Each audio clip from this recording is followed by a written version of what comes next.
If A inverse possible, જો એ ઇન્વર્સનું અસ્તિત્વ હોય તો A inverse is equal to A inverse into A equal to I, આવું થાય. આપણને ખ્યાલ છે, સપોઝ મારે 2 ઇન્ટુ 1/2 લખવું ઇઝ ઇક્વલ ટુ 1 થાય, તે જ રીતે 1/2 ઇન્ટુ 2 લખવું તો આ શું થશે? 2 2 કટ ઇક્વલ ટુ 1. સંખ્યા અને તેનો વ્યસ્ત તમને તટસ્થ ઘટક મળે, ગુણાકાર હોય તો એકમ ઘટક મળે. એ જ રીતે અહીંયા A into A inverse is equal to A inverse into A equal to I. ક્રમનો નિયમ અહીંયા સાચો છે. આપણે આગળ પણ જોયું છે કે એ બી ઇક્વલ ટુ બી એ બંને ઇક્વલ ટુ આઈ થાય. એ બી ઇક્વલ ટુ બી એ કોઈ કેસીસમાં થાય છે. જો ઇક્વલ ટુ આઈ થઈ જાય તો તમે એમ કહી શકો કે બી એનો ઇન્વર્સ છે. A B equal to B A equal to I. જો આવું તો થાય, આવું ઘણા બધા શ્રેણિક માટે શક્ય છે, પણ જે શ્રેણિક માટે ઇક્વલ ટુ આઈ થાય તો એમ કહી શકાય કે બી એનો ઇન્વર્સ છે. એ ઇન્વર્સની જગ્યાએ હું શું લખી શકું? બી, અથવા બીની જગ્યાએ એ ઇન્વર્સ. ઓકે, આપણે ઉપરના ત્રીજા અને ચોથા દાખલામાં સાબિત કર્યું કે A into adjoint of A equal to adjoint of A into A equal to નિશ્ચાયક એ ઇન્ટુ આઈ. હવે A into adjoint of A equal to નિશ્ચાયક એ ઇન્ટુ આઈ લઈ લીધું મેં. બંને બાજુ એ ઇન્વર્સ સાથે મલ્ટીપ્લાય કરું છું. જુઓ, શ્રેણિક છે તો ક્રમનું મહત્ત્વ છે, એટલા માટે મેં ડાબી બાજુ એ ઇન્વર્સ મલ્ટીપ્લાય કર્યો છે. આ અચળ કિંમત છે. નિશ્ચાયકનું મૂલ્ય આપણને સાદું રૂપ આપીએ એટલે આપણને અચળ સંખ્યા મળે છે એવું આપણને ખબર છે. એટલે મેં ડાબી બાજુએ બંને તરફ એ ઇન્વર્સને મલ્ટીપ્લાય કર્યો એટલે આનું મૂલ્ય થઈ જશે I. Adjoint of A as it is. આ નિશ્ચાયક એને નીચે લઈ જાઓ, એ ઇન્વર્સ ઇન્ટુ આઈ, તે એને તમે એ ઇન્વર્સ લખી શકો. કોઈ પણ શ્રેણિકનો એકમ શ્રેણિક સાથેનો ગુણાકાર તે શ્રેણિક પોતે મળે છે. એટલે અહીંયા શું લખાશે? એ ઇન્વર્સ. તો એ ઇન્વર્સનું સૂત્ર આપણને આના પરથી મળે છે. આગળ સૂત્ર મેં લખ્યું હતું ત્યારે કીધું હતું કે હું ફરીથી સમજાવીશ. તો આ સૂત્રની સમજૂતી છે કે સૂત્ર ક્યાંથી આવ્યું. તો A inverse is equal to adjoint of A upon નિશ્ચાયક એ. ઓકે, 4.5નો પાંચમો દાખલો. હવે બધા દાખલામાં તમારે એ ઇન્વર્સ મેળવવાનું છે 11 સુધી. તો એ ઇક્વલ ટુ 2 - 2 4 3. પહેલાં નિશ્ચાયક એનું મૂલ્ય મેળવી લો. અગ્ર વિકર્ણ માઇનસ પ્રતિવિકર્ણ માઇનસ માઇનસ +8 થઈ જશે એટલે 14 મળે છે. Not equal to 0, not equal to 0 છે એટલે એ ઇન્વર્સનું અસ્તિત્વ છે. એડજોઇન્ટ ઓફ એ 2/2 હોય તો અગ્ર વિકર્ણના ઘટકો બદલો, પ્રતિવિકર્ણના ચિહ્ન બદલો. A inverse is equal to 1 upon નિશ્ચાયક A into adjoint of A. સૂત્ર મૂકીએ તો 1/14. આ કિંમત મૂકી દીધી. 14ને તમારે અંદર ગુણવું હોય ગુણી શકો. આ પણ જવાબ ચાલે, આ પણ ચાલે અને આ પણ ચાલે. ઓકે, 7મો. હવે 3/3 નિશ્ચાયક છે તો પહેલાં નિશ્ચાયકનું મૂલ્ય મેળવી લઈએ.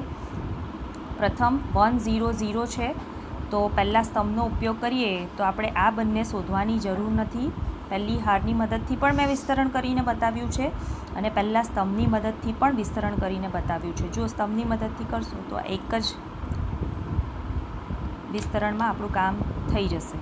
ઓકે, તો 1 10 -0 નોટ ઇક્વલ ટુ 0 છે એટલે A inverse exist. Okay, adjoint of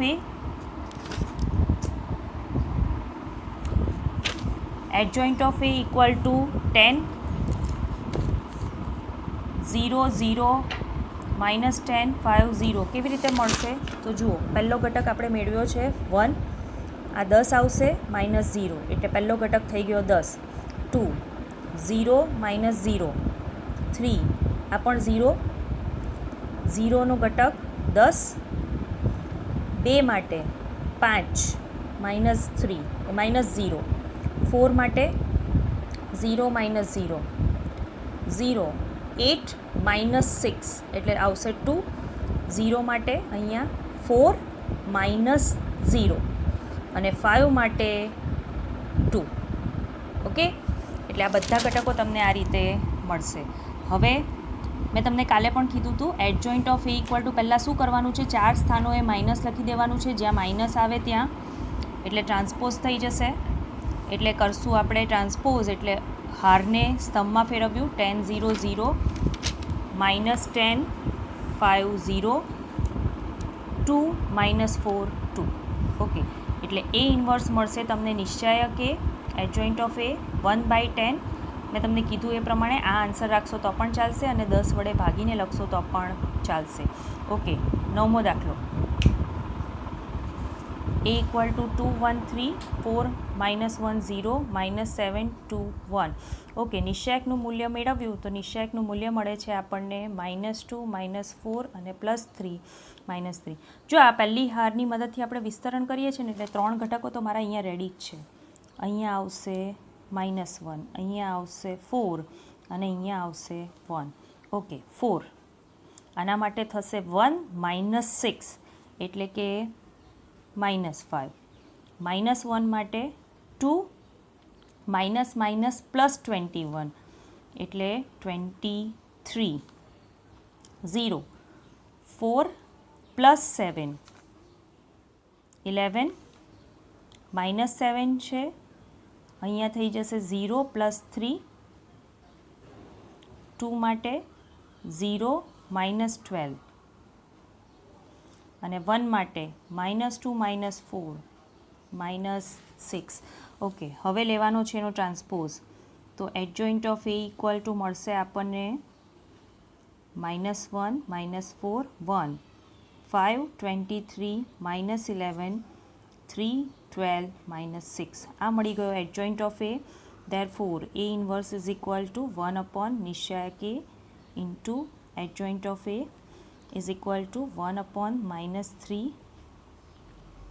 -1 -4 1 5 23 -11 3 12 -6. Okay, અહીંયા તમે -3 ને વડે અંદર ભાગી દો તો પણ ચાલે. તમને જવાબ આ રીતે જ આપ્યો છે, તો તમે આ રીતે પણ રાખી શકો અને જો -3 ને અંદર ગુણવું હોય તો ગુણી શકો. મિત્રો 10મો દાખલો જાતે કરવાનો છે. 11મા દાખલા પર આવીએ. a equal to 1 0 0 0 0 cos alpha sin alpha 0 sin alpha અને -cos આલ્ફા. તો પહેલાં નિશ્ચાયક એનું મૂલ્ય મેળવી લઈએ. નિશ્ચાયક એ થઈ જશે તમારો -cos² alpha -sin² alpha. Minus common કાઢો એટલે થઈ જાય -1 not equal to 0. Therefore A inverse exist. Okay, adjoint of A મેળવીએ તો પહેલો ઘટક તો આપણે શોધેલો જ છે, -1 લખી દઈએ. 0 માટે અહીંયા જુઓ આ 0 થઈ જશે. આ 0 માટે જે હાર અને જે સ્તંભમાં છે કાઢી નાખો એટલે આ બંનેનો ગુણાકાર 0, આ બંનેનો ગુણાકાર પણ 0, અહીંયા પણ આવશે 0. અહીંયા 0 માટે આ બંનેનો ગુણાકાર 0. મિત્રો એવું સમજી શકાય કે જ્યાં અહીંયા 0 આપેલા છે ત્યાં અહીંયા પણ 0 આવશે. ઓકે, cos આલ્ફા જો અહીંયા મૂલ્ય મળશે તમને -cos આલ્ફા -0 એટલે અહીંયા આવશે -cos alpha. Okay, sin alpha માટે અહીંયા sin આલ્ફા 0, આ 0 મેં ઓલરેડી લખી દીધું છે. sin આલ્ફા માટે sin આલ્ફા, આ cos આલ્ફા માટે અહીંયા થઈ જશે 1 × cos આલ્ફા એટલે કે cos આલ્ફા. ઓકે, એનો ટ્રાન્સપોઝ લેવાનો છે તો આન્સર આવશે તમારો -1 0 0 0 -cos આલ્ફા -sin આલ્ફા. એમ સમજી શકાય કે જ્યાં અહીંયા પ્લસ હતું ત્યાં માઇનસ આવી ગયું અને માઇનસ હતું ત્યાં પ્લસ આવી ગયું. આ મળ્યો તમને એડજોઇન્ટ ઓફ એ. તમારે માત્ર -1 સાથે મલ્ટીપ્લાય કરવાનું છે હવે એ ઇન્વર્સ મેળવવા માટે. તો A inverse is equal to 1 નિશ્ચાયક એ. દર વખતે સૂત્ર કમ્પલસરી લખવાનું છે. હું વારંવાર કહું છું કે જો કોઈ ગડબડ થાય તો તમને એટલીસ્ટ સૂત્રના માર્ક મળે, એટલા માટે દરેક વખતે જ્યાં જ્યાં સૂત્ર આવે છે ત્યાં સૂત્ર અવશ્ય લખો. નોટમાં પ્રેક્ટિસ કરશો તો એક્ઝામમાં પણ સૂત્ર લખવાનું યાદ આવશે. એટલા માટે આપણે લગભગ દરેક દાખલામાં જ્યારે પણ સૂત્ર રિપીટ થતું હોય લખીએ જ છે. ચલો, -1 સાથે ગુણવાનું છે તો 1 0 0, અહીંયા પણ 0, અહીંયા પણ 0, cos આલ્ફા થઈ જશે, અહીંયા sin આલ્ફા થઈ જશે, અહીંયા sin આલ્ફા થઈ જશે અને અહીંયા -cos આલ્ફા. એનો મતલબ કે આ જે શ્રેણિક છે એનો ઇન્વર્સ પણ તમને તે પોતે જ મળે છે. Okay, thank you.